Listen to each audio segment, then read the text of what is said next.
Iglesia Bautista Pacto de Gracia, Temuco. El sermón del día de hoy se titula Evangelio que no se toca, preservando el Evangelio apostólico, basado en Gálatas capítulo 1 versículos del 6 al 9.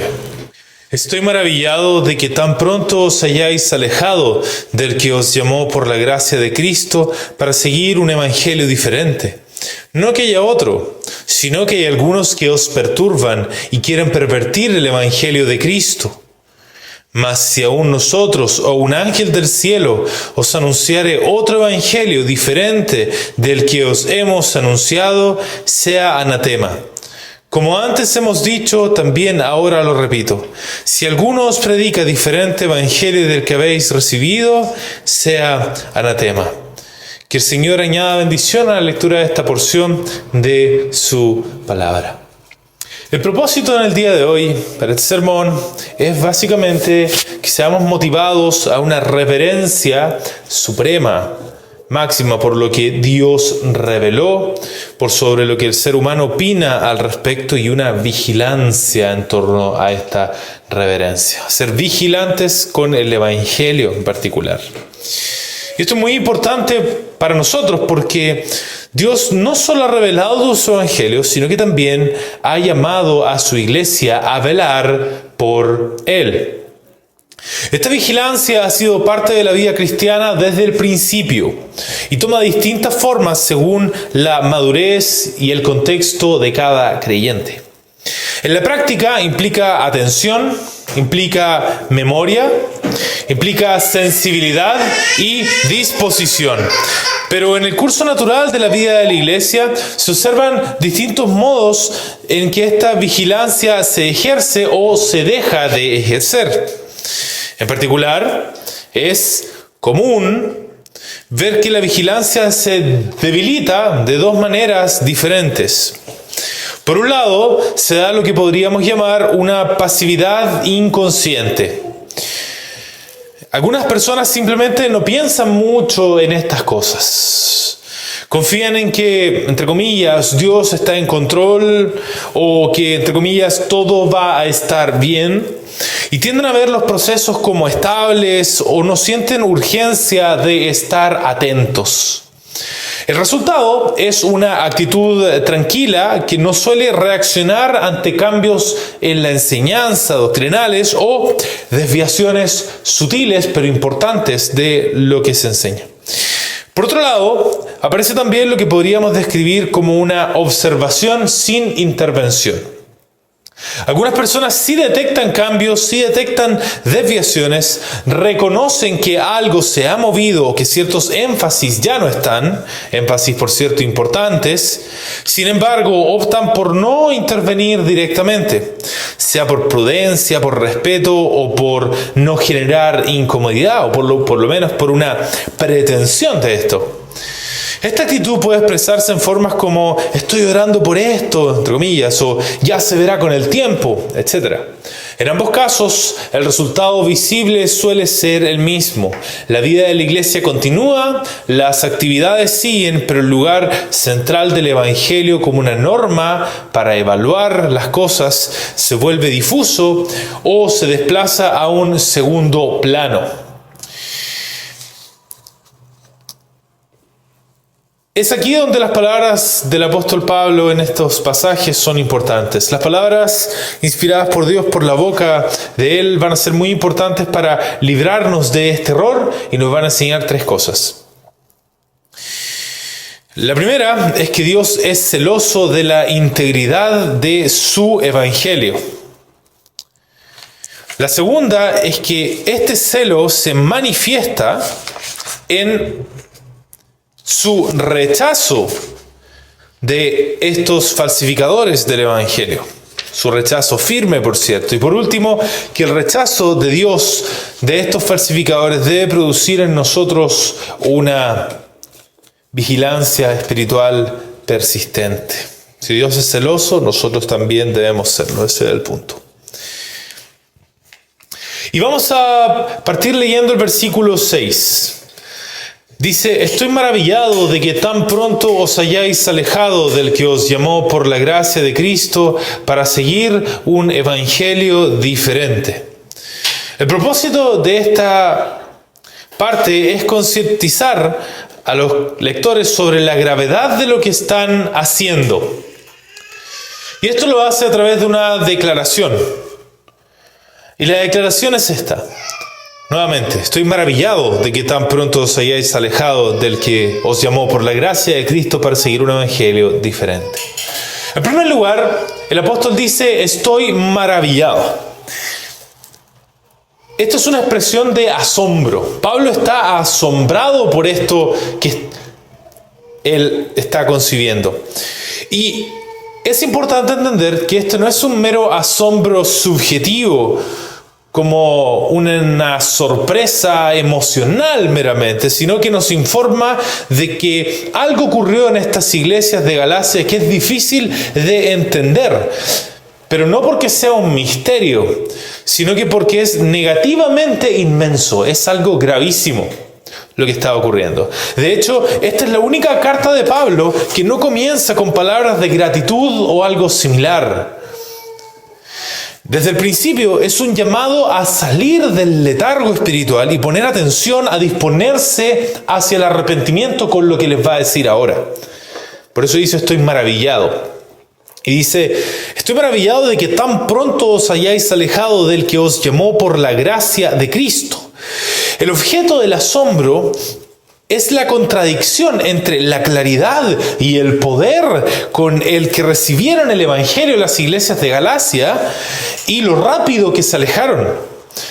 No que alejarse más lento hubiera quitado el asombro, por supuesto, pero esto lo amplifica, hace que el asombro sea mayor. Para Pablo era importante que ellos pudieran concientizarse de la gravedad, haciendo referencia a dos cosas que posiblemente fueron una novedad para los gálatas.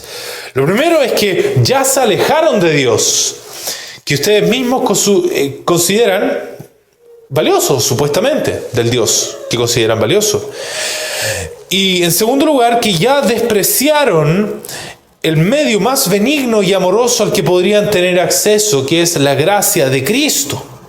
Como diciendo, no sé en qué ilusión de piedad o cristianismo creen estar, pero el hecho es que se alejaron de Dios y despreciaron su gracia.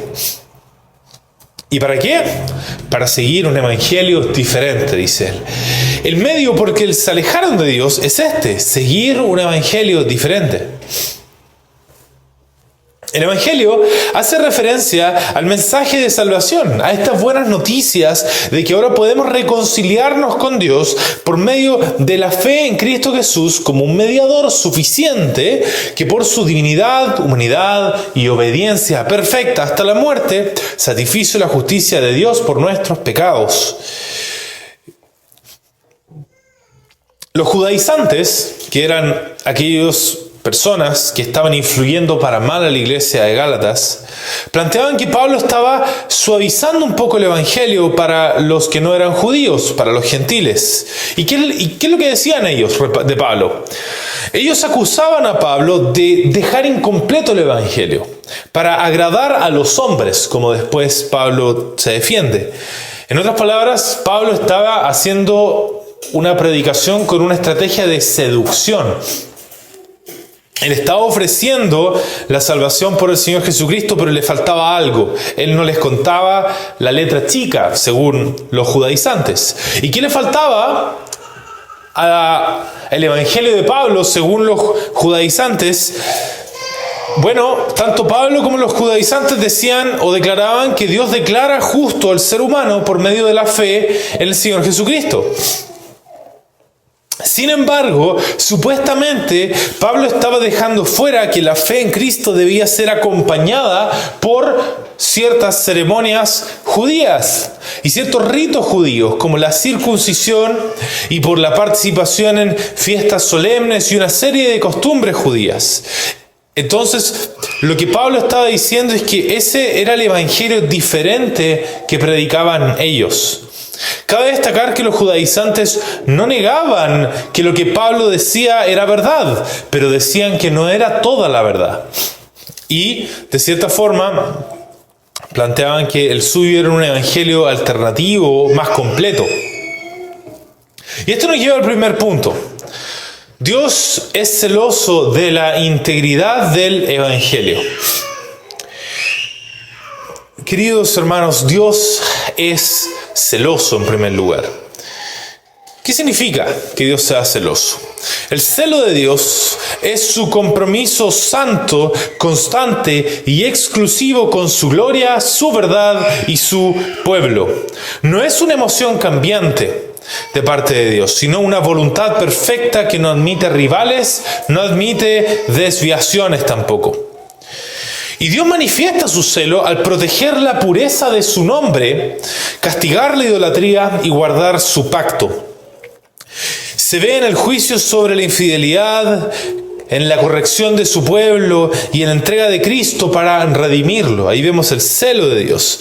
Y el creyente debe responder al celo de Dios con un temor reverente, con una fidelidad exclusiva hacia Él y consagración total. No se puede servir a Dios con el corazón dividido. Su celo demanda una obediencia indivisa y un amor sin mezcla. Ese es el celo de Dios. Y Dios es especialmente celoso de la integridad de su evangelio.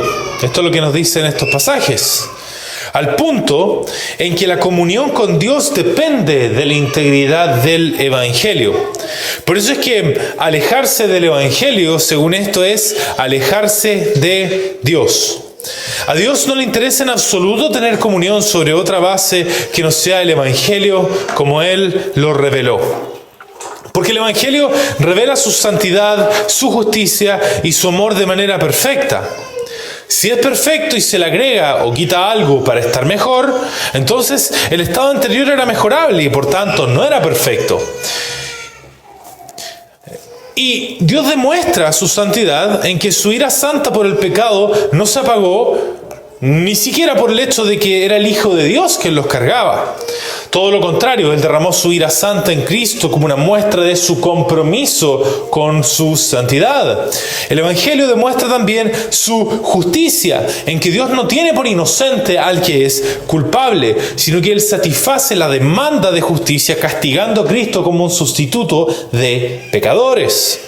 Así, Él no declara inocente a nadie, sino expiados por Cristo, que realmente Él era inocente. Y Él demuestra su amor en el Evangelio, en que hizo todo esto por gracia, misericordia y compasión, no por una obligación. No tenía que beneficiar a nadie, sino que Él vio la miseria del ser humano por el pecado y por estar alejado de Él y se compadeció. Por eso es solo por la fe el Evangelio, y no por las obras como si fuese un contrato de trabajo. En un contrato de trabajo, el jefe está obligado a pagarle al obrero si él hizo la obra. En cambio, la salvación es como un testamento. No se entrega como un pago por un servicio prestado, sino como un regalo soberano que dispone el testador, el que hace el testamento. Y este testador es Dios mismo, quien designó a sus herederos no por mérito, sino por gracia. Y nadie puede reclamar lo que el testamento da, ni alterarlo, ni condicionarlo, sin al mismo tiempo despreciar la voluntad del que lo firmó con sangre, que en este caso es Dios por medio de Cristo. Así, todo lo que pervierta alguna de estas cosas resulta en algo que no revela el carácter de Dios y por tanto no sirve para tener comunión con Dios, porque nos sirve para conocer personalmente a Dios, su carácter, su santidad, su amor, su justicia. Ahora bien, hablemos un poco de la integridad del Evangelio. Entonces, cuando pensamos en la integridad del Evangelio, no solo nos referimos a las palabras que se dicen, porque la verdad no consiste en meras palabras, sino que la verdad es una persona. Y las palabras son verdaderas en cuanto reflejan el sentir, pensar y el querer de esa persona. Y esa persona es Cristo, el Hijo de Dios, la palabra encarnada. Esto es importante al momento de considerar la integridad del Evangelio. Porque tenemos un mensaje en nuestras manos. Pero no es un mero mensaje frío, sino que es un mensaje que demanda una respuesta del oyente, lo interpela. Porque ninguna verdad es neutral, y menos las de la palabra. Como decíamos, porque Cristo no es neutral. Cristo no es neutral, a Él le importa para dónde va la verdad, para dónde va el mundo y qué hacemos con lo que nosotros sabemos. Y todo debe ir para la gloria de Dios. Toda la verdad demanda una cierta respuesta de nosotros como personas en nuestro contexto actual. Entonces, cuando hablamos de la integridad del Evangelio, nos referimos a una realidad indivisible. Su contenido, su intención y su efecto forman una unidad que no se puede separar. Las palabras deben ser fieles a lo que Dios ha revelado. No son fórmulas vacías las palabras de Dios, sino enunciados que corresponden con la revelación de Dios en Cristo. Pero tampoco basta con decir lo correcto. El Evangelio debe anunciarse con el propósito que Dios le dio, llamar al pecador a reconciliación con Él. Y este mensaje demanda una cierta respuesta, un arrepentimiento, fe y amor y obediencia. Si no conduce a una cierta relación viva con Dios, como Dios le estableció, aunque suene correcto, ha sido vaciado de verdad. La integridad del Evangelio se pierde entonces no solo cuando se cambian sus palabras, sino cuando se cambia el marco desde el cual deben ser entendidas esas palabras. Si las verdades del Evangelio se anuncian desde un contexto que niega el propósito de reconciliación que tiene con Dios y su centro en Cristo, entonces terminan diciendo algo distinto. Aunque suenen iguales, aunque se pronuncien las mismas palabras, no se pueden entender de la misma manera. Queridos hermanos, entonces, la realidad del celo de Dios respecto de la integridad del Evangelio nos tiene que alejar de dos extremos. Estos dos extremos son, en primer lugar, que se puede tener una comunidad cristiana sin un evangelio íntegro, y en segundo lugar, que se puede tener un evangelio íntegro sin una comunidad cristiana. Muchos hoy en día creen estar en una comunidad cristiana porque se habla de Cristo, se usa el lenguaje religioso, pero no hay un celo por el evangelio en realidad. Se mantiene el lenguaje, pero se diluye el contenido, por una parte. Se habla de Cristo, pero no como el Cordero que quita el pecado del mundo. Frases como Jesús es nuestro ejemplo se usan. Cristo te da propósitos, suenan bien, pero Cristo no se predica como el sustituto penal, sino como una figura admirable. No como alguien que reemplazó a pecadores por sus pecados y fue castigado por ello. Y el resultado es que Cristo es admirado, pero no es adorado. Por otra parte, en algunos lados se conserva la forma, pero se cambia la intención. El mensaje ya no apunta a reconciliar al hombre con Dios, sino a resolver sus vacíos, mejorar su autoestima o fortalecer vínculos. Frases como Dios quiere sanarte emocionalmente o el Evangelio es una historia de amor pueden ser ciertas dentro del marco correcto, pero en muchos contextos reemplazan el llamado al morir al egoísmo y entregarnos a Dios. Y el resultado es que el Evangelio se usa para servir al hombre, no para llamar al hombre a servir a Dios.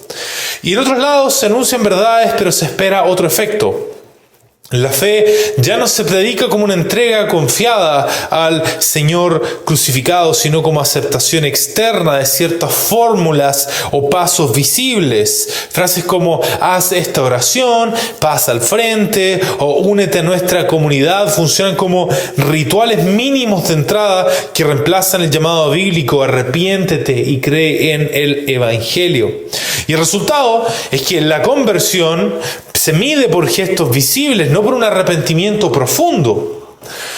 Se crea una cultura de pertenencia al grupo basada en una conformidad superficial donde el verdadero nuevo nacimiento se reemplaza por una participación religiosa en donde muchas veces se mide la madurez cristiana o el estado espiritual a partir de cómo se viste la gente, de cómo camina, de cómo se expresa, y no estoy hablando de asuntos de prudencia acá, sino estoy hablando de asuntos estéticos, simplemente de cómo suenan o de cómo se ven, etc.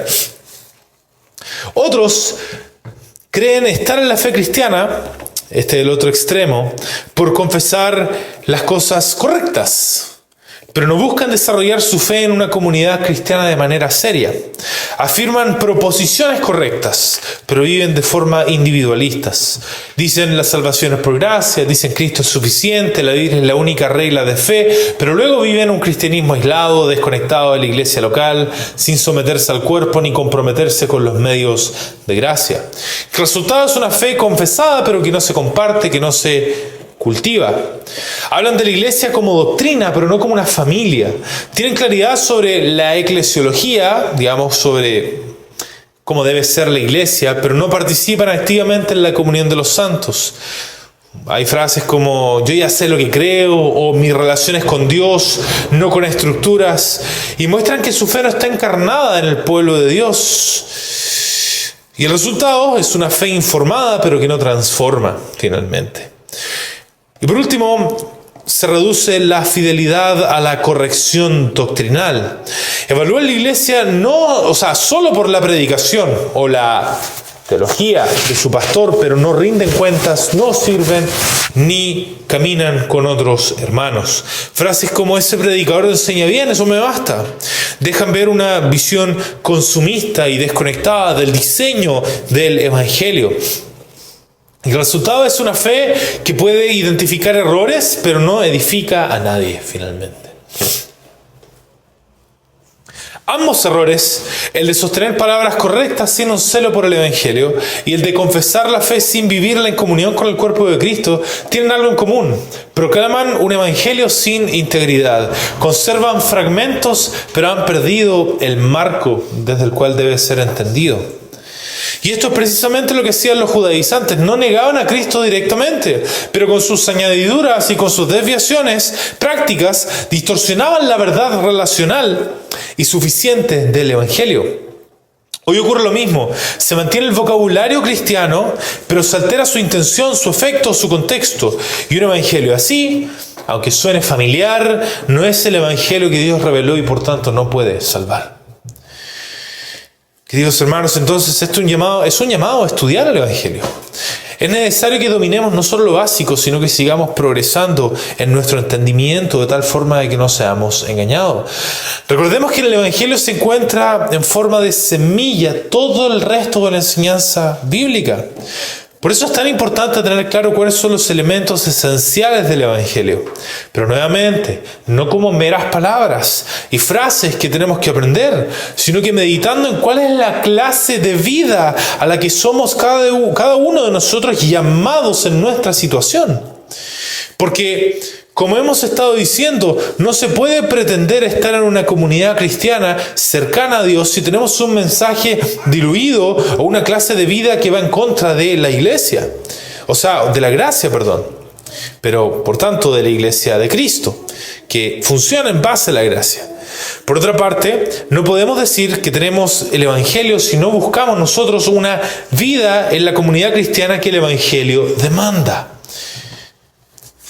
Entonces, todo eso es el reflejo de entender que Dios es celoso por su Evangelio. Lo que nos lleva al versículo 7 ahora. Dice, no que haya otro Evangelio, sino que hay algunos que os perturban y que quieren pervertir el Evangelio de Cristo. El propósito de esta parte es concientizarlos de la presencia de enemigos de la fe entre ellos. Y esto lo hace por medio de una negación explicativa y luego un principio, La negación explicativa es no que haya otros, sino que hay algunos que os perturban y quieren pervertir el Evangelio de Cristo. No que haya otro. No hay ningún evangelio que vaya más allá de lo que enseñaba Pablo. Eso es lo que nos está planteando el apóstol. No hay nada que completar, no hay nada más que agregar a la gracia de Dios. Lo bueno de las buenas noticias se da solamente por la gracia de Dios y en eso está basado el evangelio. Más que eso, ya dejan de ser buenas noticias. Cualquier añadidura. Dejan de ser el verdadero evangelio y se convierte en otra cosa. Y esto es en respuesta, por supuesto, a la acusación de que él estaba teniendo un evangelio incompleto. Y luego dice, no que haya otros, sino que hay algunos que os perturban y quieren pervertir el Evangelio de Cristo. Entre ellos, entre los Gálatas, había algunos con una agenda de pervertir el Evangelio. Querían agregar cosas al Evangelio que lo pervierten. Y esta parte es significativa porque el dedo del Espíritu apuntando a todos aquellos que estaban enseñando esto. Esos son esas palabras. Y eran personas que los Gálatas conocían. Entonces, en otras palabras, el Espíritu diciendo, ellos no son aliados de la fe. Pero es significativo porque estas personas tenían el respeto de la comunidad. De otra manera, no habrían tenido esa influencia sobre las iglesias de Galacia. Es una revelación en el sentido de que muchos que seguían a estas personas y que de cierta manera se estaban dejando llevar por su enseñanza, por respeto, se ven obligadas ahora a despertar y a cuestionar las cosas que ellos habían aprendido. De cierta manera, deja a los Gálatas en una posición donde la neutralidad es imposible. O estaban con Pablo o estaban con estas figuras respetables ante la comunidad. Entonces luego Pablo habla de un principio, y en el versículo 8 dice, mas si aún nosotros o un ángel del cielo os anunciare otro evangelio diferente del que os hemos anunciado, sea anatema.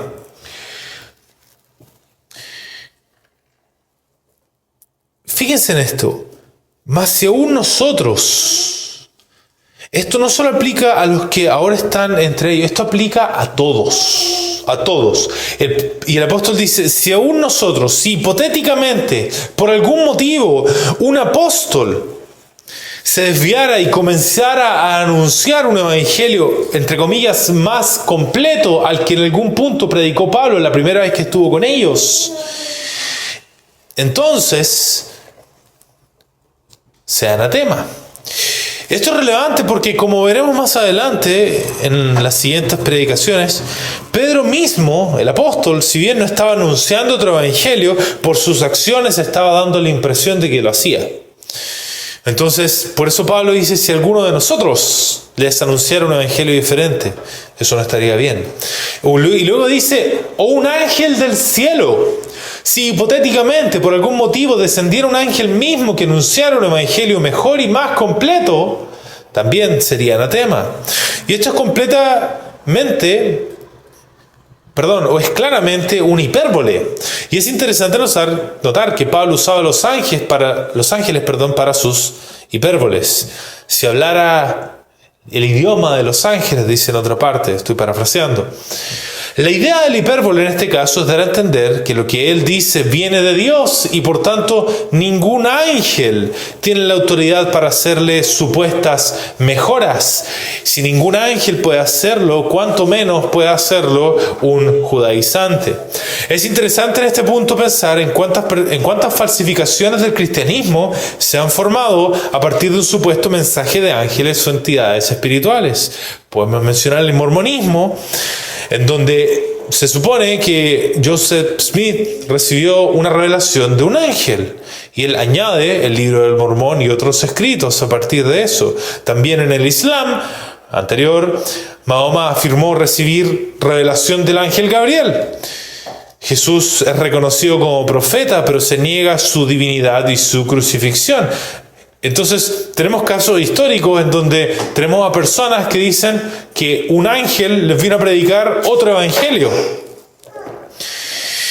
Y luego dice, si entonces aún nosotros o un ángel del cielo os anunciare otro evangelio diferente del que os hemos anunciado, cualquier evangelio, en otras palabras, que diga que algo le falta a la gracia de Dios para causar la justificación como efecto, o que algo le falta a la fe para recibirla, a esta justificación como un medio, es otro evangelio, uno diferente al que anunciaron los apóstoles, y los tales sean anatema. Tal persona, en otras palabras, sea considerada como consagrada para la destrucción. Eso significa anatema. La palabra anatema viene del griego, que se pronuncia igual, anatema, bueno, parecido, que originalmente significaba algo consagrado a Dios, algo apartado, pero en el uso bíblico, especialmente en el Antiguo Testamento, en la traducción al griego de él, tomó el sentido de algo apartado para destrucción, condenado bajo maldición divina. En el Antiguo Testamento el término equivalente hebreo es erem y se usa para ciudades o personas completamente entregadas al juicio de Dios. Jericó, por ejemplo, era anatema en ese sentido. Algo que no debía ser tocado, ni redimido, ni mezclado con lo consagrado. En el Nuevo Testamento, anatema aparece como un juicio solemne de exclusión del favor de Dios y de su pueblo. O en otras palabras, es algo que queda separado de Dios y del pueblo de Dios. Una sentencia espiritual final es el anatema si no hay un arrepentimiento. En este caso, hace referencia a una persona que ha cometido la blasfemia del Espíritu Santo o que está cerca de cometerla. Hacemos esta distinción entre aquellos que la han cometido o están cerca de cometerla, porque entre los que anuncian evangelios diferentes hay quienes conocen el verdadero y lo rechazan, mientras que otros lo hacen por confusión. Lo que no hace que la situación sea mucho mejor, pero sí o da una posibilidad de redención. Pero tenemos el caso de la iglesia de Roma, por ejemplo, que se expuso como anatema cuando declaró lo siguiente en el Concilio de Trento en el siglo XVI, en respuesta a la Reforma Protestante. Dice: si alguno dijere que el pecador es justificado por la sola fe, entendiendo que nada más se requiere para cooperar a la obtención de la gracia de la justificación, y que de ningún modo es necesario que se prepare y disponga con el movimiento de su voluntad, sea anatema. La Iglesia Católica Romana en el siglo XVI declaró anatema a los que decían que la salvación era solo por la fe, sin ningún tipo de preparación de voluntad. Con eso ellos se refieren a ciertos ritos y cosas similares. Ahora bien, esta frase es confusa de parte de los católicos porque parecieran pervertir lo que creen los reformadores, pero de todas formas revela que desprecian la idea de excluir la voluntad humana y las obras humanas como parte de la justificación, de recibir esa declaración de Dios de que el pecador es justo. Esto nos lleva al segundo punto. El celo de Dios para con el Evangelio se manifiesta en su rechazo de sus falsificadores. Queridos hermanos, el celo de Dios no es solo un compromiso interno, sino que se manifiesta en la vida real y se verá públicamente en el día del juicio. En nuestros tiempos se manifiesta en que Cristo, como cabeza de la iglesia, rechaza a los falsificadores del Evangelio y no quiere ninguna mezcla entre ellos y la iglesia. Son personas reservadas para la condenación delante de sus ojos. Y esto es relevante y es importante que nosotros entendamos que tenemos que alejarnos, por tanto, de dos errores que pueden surgir a partir de un mal entendimiento de esto. El primero es el error de la tolerancia doctrinal cómoda. Algunos, en nombre del amor, en nombre de la unidad de la fe, toleran falsificadores del Evangelio dentro del pueblo de Dios. No confrontan el error, minimizan las distorsiones y actúan como si todo lo que suene cristiano o, entre comillas, reformado fuera aceptable. Este es el error de Corinto, la iglesia de Corinto. Y la palabra nos enseña que un poco de levadura leuda toda la masa. El resultado es que la iglesia se mezcla con lo que Dios ha condenado y pierde su pureza, pierde su testimonio.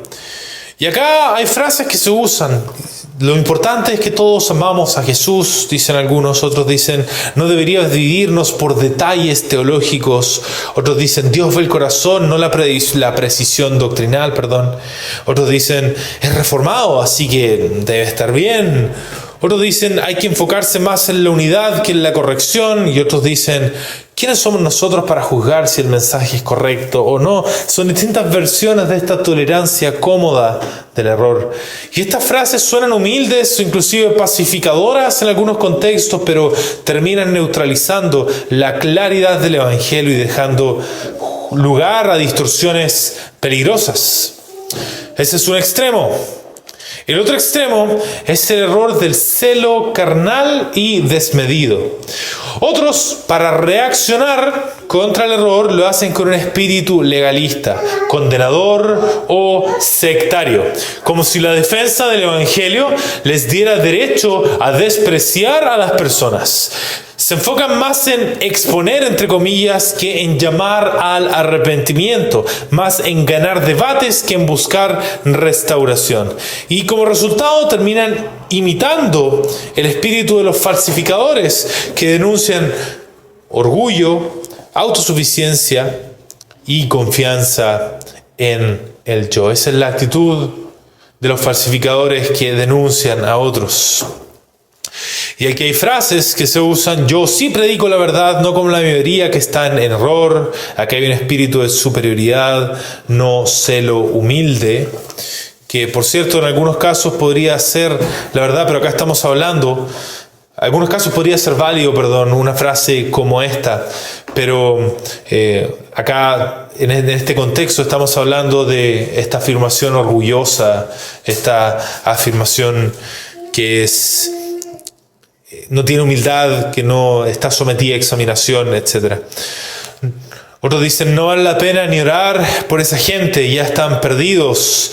Esto niega la posibilidad de restauración, aunque Dios llama al arrepentimiento. Esa iglesia es basura, no sé cómo Dios no la ha destruido, podría decir a alguien. Alguien habla con un juicio carnal, sin temor, como si el hablante fuera el juez final. A todos esos hay que exponerlos públicamente, dice otro, no importa cómo. El fin justifica los medios. En estos casos se prioriza la exposición por encima del amor y la verdad. Y otros dicen: no hay nada que Dios pueda hacer con alguien así. Hay una desconfianza práctica en el poder de la gracia para transformar. Ese es el espíritu legalista. Queridos hermanos, entonces nuestra actitud debe ser diferente a esta. Y no debemos caer ante este error que se muestra de estas dos maneras. Un extremo no rompe nexos con nadie, mientras que otros quedan aislados. Es necesario que rompamos con los nexos, con los que falsifican el Evangelio particularmente, pero también es necesario, que seamos criteriosos en esto. Cuando se trata de discernir a estos falsificadores, es importante establecer quién lo hace con conocimiento y quién lo hace con confusión, como decíamos. A estos últimos, a los confundidos, hay que darles el beneficio de la duda, mas no por eso vamos a cooperar con ellos tampoco. Por otra parte, es necesario discernir no solo las palabras que dicen, porque pueden ser las palabras correctas, puede ser lo justo y necesario para que alguien se convierta, por ejemplo. Sin embargo, puede que esto sea lo último o lo único que tienen del Evangelio, un parecido de manera externa, pero que no tiene la sustancia. Se confiesan las mismas palabras, pero no el mismo sentido últimamente. Y esto queda demostrado por la vida que se promueve en la iglesia. Entonces, en un extremo legalista, por ejemplo, se predica la gracia, pero se mide la espiritualidad por el rendimiento moral. Sí, somos salvos por gracia. Estamos hablando de lo externo, por supuesto. Pero lo importante es que demuestres que eres realmente serio con Dios en estas formas externas de vivir, en vestirte de esta manera, en preferir esta forma, como decíamos, estética de vivir. Hay una presión constante a dar la talla, pero poca confianza en la obra terminada de Cristo. Se dice: Dios ya hizo su parte, ahora te toca a ti esforzarte para mantener su favor. Muchas veces no se usan esas palabras, pero cuando uno ve la vida de iglesia y los comentarios que se hacen, termina siendo eso. La santidad se convierte en una autoexigencia y comparación, no en el fruto del Espíritu. Se dice: mira cómo vives, hermano. Eso es verdadera entrega. ¿Tú qué estás haciendo por Cristo en comparación al hermano? Como decíamos, no siempre se da de esta forma tan directa. A veces se da de manera muy sutil todo esto. Por otro lado está el extremo libertino, en donde se habla de la gracia, pero se minimiza el pecado y se excusa la desobediencia. Lo importante es caminar con Dios, se dice. Él trata conmigo a su manera, no necesito que otros me digan cómo vivir mi fe. En ese sentido, la verdad relacional se usa como autonomía espiritual sin la necesidad de una corrección fraternal de parte de los hermanos. No hay disciplina ni llamado claro al arrepentimiento, solo una tolerancia emocional. Se dice aquí, no imponemos estándares porque Dios se relaciona distinto con cada persona, y en ese sentido se elimina la autoridad común de la verdad en nombre de esta experiencia personal.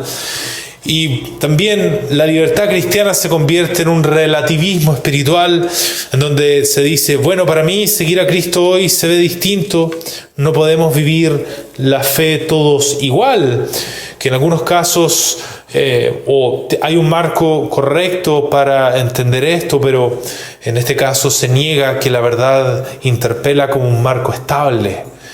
Demanda una respuesta, pero dentro de un contexto común. Y en este sentido se deforma la diversidad legítima que puede haber dentro de este contexto en un desorden. Ahora, doctrinal en términos de enseñanza o ético en términos de práctica. Y esto por último nos va a llevar al último versículo. Como antes hemos dicho, también ahora lo repito, si alguno os predica diferente evangelio del que habéis recibido, sea anatema. Y el propósito de esto es motivarlos a tener el Evangelio apostólico como estándar de evaluación de toda enseñanza que ellos reciban, no importa de quién venga. Y el medio que usa es un principio y un recordatorio referencial. Perdón, es solo el recordatorio referencial, el principio venía en el versículo anterior. El recordatorio es este: como antes hemos dicho, también ahora lo repito. Si alguno os predica diferente evangelio del que habéis recibido, sea anatema. Entonces, en primer lugar dice, como antes hemos dicho, también ahora lo repito. Esto no es algo nuevo para los Gálatas, ni para los apóstoles. Es algo que ellos siempre han dicho.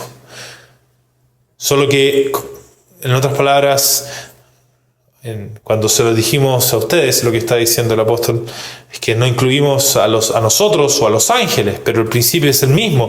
Si alguno os predica, luego les dice, diferente evangelio del que habéis recibido, sea anatema. Si alguno les predica un evangelio diferente, sea anatema. Este recordatorio es significativo porque le da peso al asombro de Pablo. Ellos, los apóstoles, ya les habían dicho a los Gálatas, a las iglesias de Gálatas, que esto podía pasar. No solo habían recibido el evangelio con claridad y poder, sino que también habían sido advertidos de estas falsificaciones. Y este es el punto. ¿Acaso todo este tiempo que han estado expuestos a estos judaizantes, nadie puso a prueba a esta gente, a pesar de que nosotros le dijimos a ustedes que iban a llegar algunos con otro evangelio? Y esto revela lo engañoso de la levadura de la que hablábamos, de la enseñanza falsa. Y esto nos lleva al último punto. El rechazo divino de los falsificadores debe producir en nosotros una vigilancia espiritual persistente. ¿Qué es la vigilancia espiritual? Ya lo hemos abordado, pero vale la pena revisarlo de nuevo. La vigilancia espiritual es la atención constante y reverente que el creyente guarda sobre su alma, sabiendo que la vida cristiana es una caminata diaria ante un Dios santo en un mundo caído, con un corazón todavía inclinado al mal, en parte. Es vivir en conciencia de que la comunión con Dios puede ser interrumpida si no se guarda el evangelio con integridad. ¿Y cómo se expresa eso externamente? Se expresa en una vida sobria, dependiente y deliberada, donde el creyente, ¿qué hace?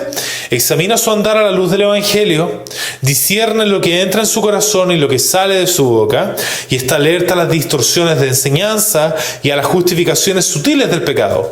No vive en automático, sino en obediencia informada por la palabra. ¿Y cómo se experimenta por dentro esto? Bueno, se experimenta como un sentido de temor santo, no de ser paranoicos espirituales, un afecto profundo hacia Cristo que lleva a cuidar la comunión con Él como algo precioso, un oído sensible al Espíritu que incomoda, redarguye y consuela, y sobre todo una humildad activa que reconoce la necesidad diaria de ser sostenido por la gracia. Eso es lo que debe producir el celo de Dios para con el Evangelio ante la presencia de los que buscan pervertirlo, de los que nos habla Pablo. Queridos hermanos, la palabra nos enseña que un poco de levadura leuda toda la masa. Esto no es solo una advertencia contra tolerar el error, también nos muestra cómo opera el error. lentamente, silenciosamente y sin un punto claro de inflexión. Imaginemos una masa con levadura recién mezclada. Al principio parece que nada está ocurriendo. Durante los primeros minutos todo parece estable, pero si uno se va y vuelve después de unas horas, la masa va a haber cambiado completamente, en forma, en tamaño y en textura. Ahora bien, pensemos en esto. Si alguien se olvida de cómo era la masa al comienzo y solo evalúa su estado actual, no va a notar el cambio. Lo va a ver como algo normal, como si siempre hubiera estado así. Así es el efecto del error doctrinal y moral dentro del pueblo de Dios. Si olvidamos cómo era la fe que recibimos, si perdemos de vista el Evangelio tal como fue anunciado desde el principio, no vamos a discernir lo que ha sido deformado. Vamos a aceptar como sano lo que ya ha sido leudado. Y luego diremos cosas como, pero si seguimos bien, incluso mejor que a comienzos de año. Pero eso solo muestra que ya no estamos midiendo las cosas por el Evangelio que recibimos, sino por nuestro propio proceso deformado. Quizás una iglesia que comenzó sana ya no es capaz de reconocer cuánto ha cambiado porque perdió su referencia original. El Evangelio es sano. Y lo más grave, cuando el nuevo estado se vuelve la norma, ya no se ve la necesidad de arrepentimiento, porque el cambio ha sido gradual, afirmado por el consenso y defendido por la costumbre. Y así es como una iglesia puede seguir activa, puede seguir convencida y aparentemente firme, pero leudada. Y cuando eso ocurre, el celo de Dios no cambia. Él no tolera lo que nosotros llegamos a justificar o podríamos llegar a justificar. Por eso Pablo dice, tan pronto os habéis alejado, porque él sí recordaba cómo comenzaron. Y cuando se olvida el origen, se normaliza la corrupción. Ahora bien, normalizar la corrupción es una cosa, pero también lo es verla y no hacer nada al respecto. Es ver que algo ya no es fiel al Evangelio y sin embargo no confrontarlo, no corregirlo, ni tampoco apartarse de ello. Es decir, internamente sí algo se ha perdido, pero no quiero causar conflicto, la verdad. O es verdad que hay cosas que están mal, pero Dios igual sigue obrando aquí. Pero ese pensamiento revela que le tememos más al conflicto con las personas que al conflicto con Dios. Que preferimos la paz superficial a la santidad profunda. Y que hemos dejado de creer que el Evangelio es suficientemente precioso como para incomodarnos si es tocado. Este fue el pecado de muchos en la iglesia de Galacia. No fueron los que pervirtieron el Evangelio, pero tampoco se alejaron de los que lo hacían. Y por eso Pablo no solo confronta a los falsificadores, sino a toda la iglesia. Me maravillo de que tan pronto os hayáis alejado. No dice de que los hayan engañado, sino de que os hayáis alejado. Porque quedarse pasivos ante el error también es alejarse de aquel que nos llamó por la gracia de Cristo. Queridos hermanos, por tanto, debemos ser vigilantes de nuestro Evangelio. Este es un llamado a cultivar una mirada que mira al pasado y sabe proyectar al futuro las enseñanzas que se promueven, evaluando si hay alguna levadura. También una mirada que busca no solo escuchar las palabras del Evangelio, sino evaluar qué respuesta demandan en la vida, de tal manera de ver si hay alguna práctica que está operando como una levadura que termina socavando el Evangelio. Ahora bien, no todos van a estar vigilantes de la misma manera. La supervisión doctrinal es algo que el Señor designa principalmente para los ancianos, pero todos tenemos un rol en esto. Y lo podemos ver en 3 niveles, si nos va a llevar al final.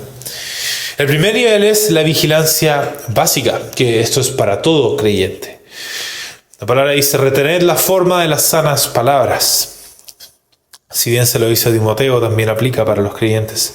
Y esto involucra escuchar la predicación con atención y con discernimiento. Medir todo lo que se oye por las Escrituras, no importa quién lo diga. No importa que sea el pastor respetable, no importa quién sea. O que sea famoso o no, no importa. Huir de las enseñanzas confusas o centradas en el hombre. Preguntar con humildad cuando algo no parece en línea con el Evangelio. Un hermano nuevo puede escuchar una predicación que habla mucho de la autoestima y la autorrealización y pregunta con sinceridad, ¿dónde está la cruz de Cristo en todo esto? Tenemos un ejemplo. Luego tenemos una vigilancia creciente que es para creyentes que son maduros. Y en Hebreos 5:14 dice que el alimento sólido es para los que han alcanzado madurez, para los que por el uso tienen los sentidos ejercitados. Y en este sentido, se acompaña a los más nuevos en su comprensión del Evangelio, se ayuda a identificar desviaciones prácticas en la vida comunitaria, se es un ejemplo de vida moldeada por el Evangelio íntegro y se participa en conversaciones responsables cuando se detectan señales de leudamiento, de que hay una levadura por ahí. Una hermana madura, por ejemplo, puede notar que muchas conversaciones giran en torno a logros personales o rendimiento y amorosamente señala: no estaremos promoviendo sin querer una espiritualidad basada en méritos, como que estamos concentrándonos en nosotros, en el yo y en lo que hemos logrado y no en Cristo. Y por último tenemos la vigilancia pastoral, que está dedicada a los ancianos de las iglesias, porque el obispo debe ser retenedor de la palabra fiel, dice Tito 1:9. Proteger la enseñanza oficial de la iglesia es algo que deben estar haciendo. Corregir con mansedumbre a los que se desvían. Guardar la comunión de la iglesia conforme al Evangelio. Tomar decisiones valientes y sabias para evitar que la levadura crezca. En lo práctico, los pastores notan, por ejemplo, pueden notar que un hermano enseña en grupos y que está diciendo frases como: sí, somos salvos por la fe, pero igual hay cosas que uno tiene que hacer si quiere asegurarse de no perder la bendición, la salvación estamos hablando. Y con sabiduría pastoral se puede llamar a conversar a esa persona, explicar el error y corregir públicamente, inclusive si es necesario, para que la iglesia no se confunda, enseñando con claridad la suficiencia de la gracia de Cristo. Concluimos. Dios, en primer lugar, entonces, es celoso de la integridad del Evangelio. El Evangelio no es negociable, hermanos, porque en él Dios revela su gloria, su justicia y su amor. Su celo es santo, no admite añadiduras ni omisiones, porque el Evangelio es perfecto en sí mismo. Su Evangelio es suficiente, no necesita ayudas humanas, ni rituales externos, ni condiciones culturales. Alejarse del Evangelio es alejarse de Dios. Toda comunión verdadera con Él se basa en lo que Él reveló, no en lo que nosotros reinterpretamos de manera incorrecta. Segundo, Dios rechaza a quienes falsifican su Evangelio. No importa cuán espirituales, populares o respetados parezca alguien, si tuercen el Evangelio están bajo maldición. No todo lo que suena cristiano es cristiano, debemos discernir la intención, el contenido y el efecto de cada mensaje. Tolerar el error es participar del error. El silencio ante el evangelio corrompido es una forma de traición también. En tercer lugar, el juicio de Dios es justo y ya ha sido declarado. No será sorpresa en el día final, porque ya fue anunciado por la boca del apóstol. Y el último punto es que el rechazo divino nos llama a una vigilancia espiritual constante. La fidelidad al evangelio exige atención, discernimiento y humildad activa. Debemos recordar cómo comenzó nuestra fe. Si olvidamos el evangelio original, vamos a normalizar las deformaciones. Todos debemos vigilar según la gracia recibida. Desde el nuevo creyente hasta los pastores, todos tienen parte. La vigilancia es un acto de amor a Cristo. No es sospecha constante, sino gratitud protectora hacia la verdad que nos salvó. Queridos hermanos, el evangelio es la herencia que Dios nos entregó por testamento. No somos sus autores ni sus editores, solo somos sus heraldos. Y aunque no todos lo hemos vigilado de la misma manera, unos distraídos, otros silenciosos, hoy se nos recuerda que cuidarlo es cuidar nuestra comunión con el Dios vivo. Que el Señor nos conceda guardarlo entonces como lo que es un tesoro revelado, suficiente y santo.